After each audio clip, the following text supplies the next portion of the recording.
Assalomu alaykum hurmatli kanalimiz a'zolari. Bugun 11 noyabr 2025-yil. Dehqon ukamizni teplitsalariga keldik. Bu yerda gidroponikaga qulupnay ekilgan.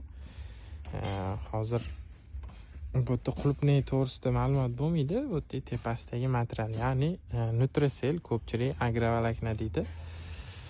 40 grammligi qo'yilgan. Mana ko'rishingiz mumkin.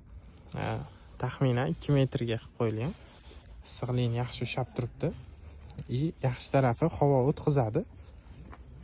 Hozir men sizlarga gradusnikni ham ko'rsataman. Qulupnay umumiy holati zo'r. Gullab hosillashni boshlabdi qulupnay, xudo xolasa. Hasharotga mana lipochkalardan ilib qo'yganlar akamiz, o'zimiz yetkazganmiz. Mana ko'rishingiz mumkin.